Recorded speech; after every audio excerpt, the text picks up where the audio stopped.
I'm grateful for each one of you just listening to me. For me, it's an honor and a privilege to stand with you. So,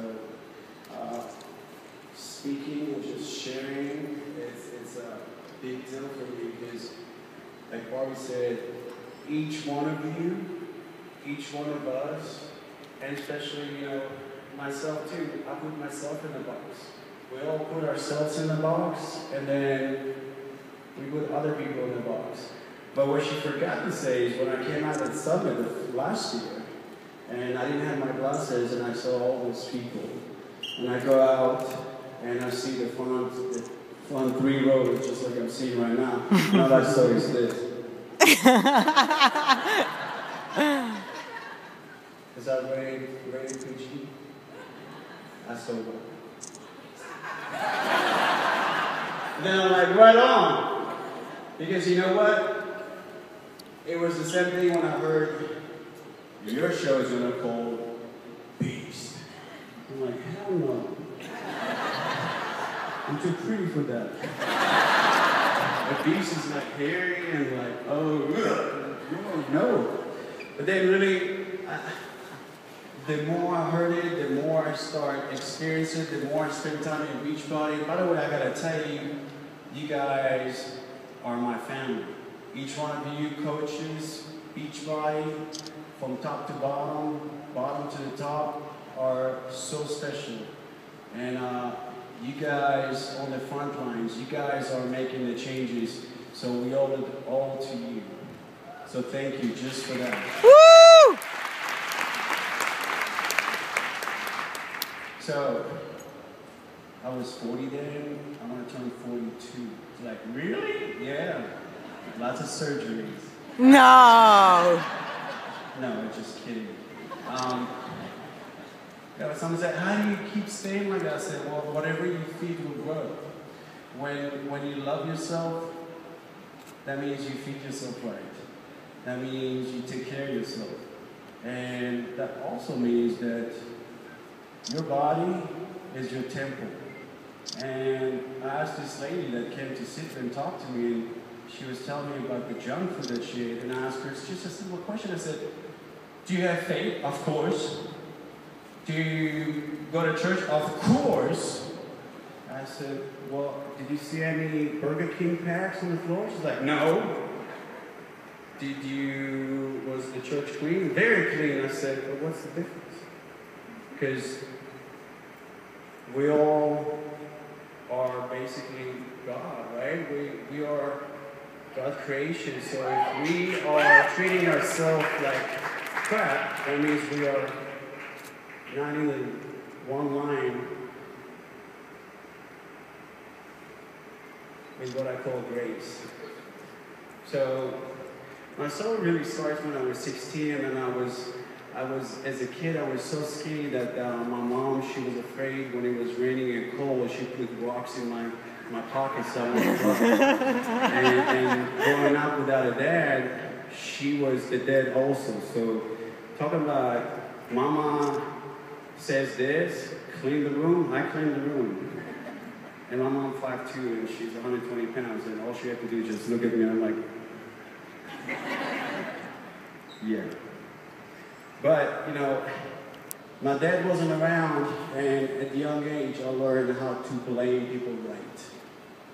So the only thing, and the last thing he did was, on the way to doing something, he dropped me off at the gym, and at the time I couldn't get any dates, and I was dying to get a date.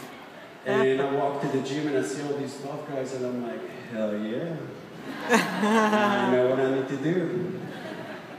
And at age 16, you think you know it all, so I started training and working hard and seeing results. I started even getting dates. I'm like, yeah.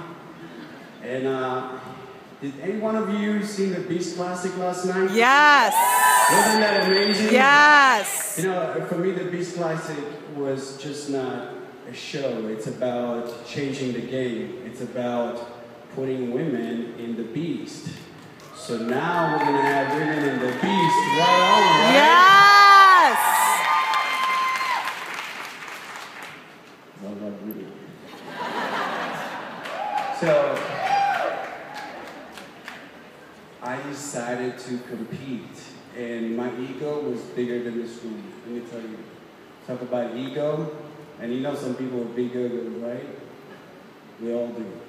So I decided to do a show, and I trained real hard, and thinking I know it all, and I am the crown of a big deal. That's what I said to myself, yeah. So I invited all my friends, my family, and everybody came. I walk on stage, I see all the guys, and I'm like, holy crap. I got my ass whooped so bad, it was so embarrassing. But again, I blame my dad right. I said, thank you, and I blame you for taking this ego and learning the word humble, what really humble means.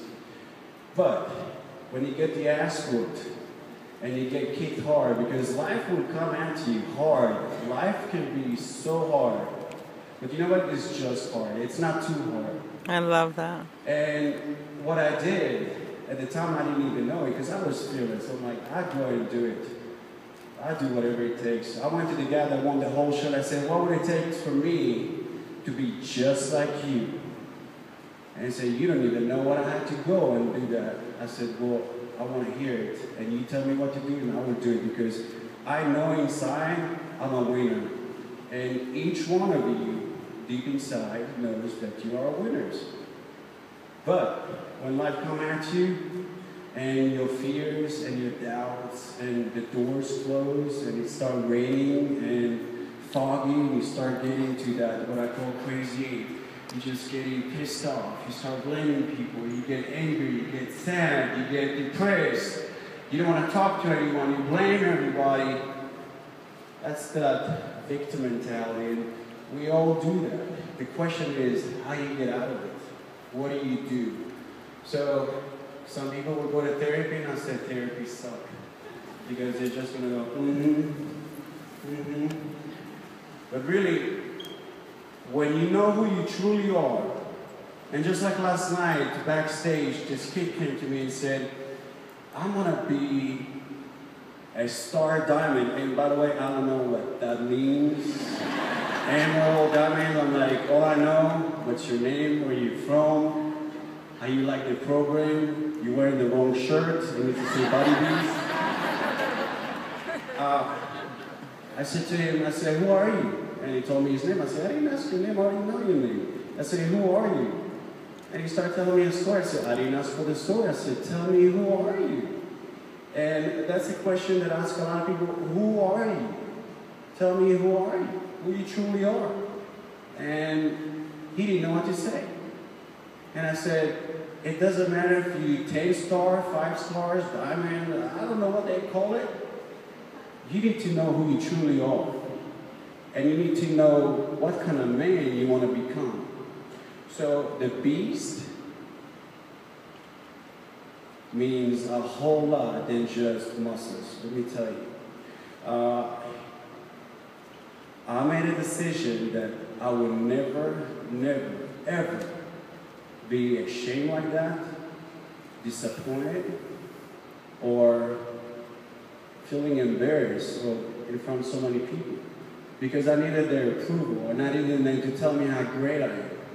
And I didn't know how great I was. So I needed someone to tell me, but I got my ass kicked, so I made a decision. And how many of you guys, if you made a different decision 10 years ago, 5 years ago, 15 years ago, your life would be completely different?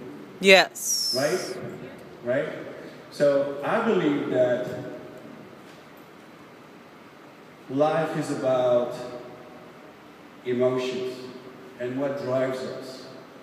And when you have that emotion that turns to a feeling, then it's really up to you to decide what's the gift that God gave you. Did He just give it to me or give it to everyone else? Well, God gave us the same gift, and that's one thing, the power of choice. So I have a choice. I can be a warrior, or I can be a victim. And what happened, I went and I beasted up. I won the show like no tomorrow. and I didn't tell anyone. Yeah. No, it wasn't that great yet. Because I walked home and my mom said, how come you didn't tell me? Tell you what, I just saw you on TV.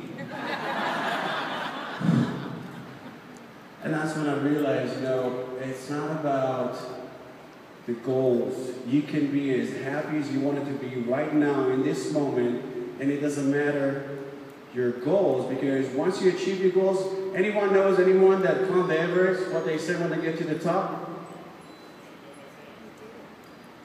Fuck, that's it? Now what? And it's never enough. Achieve.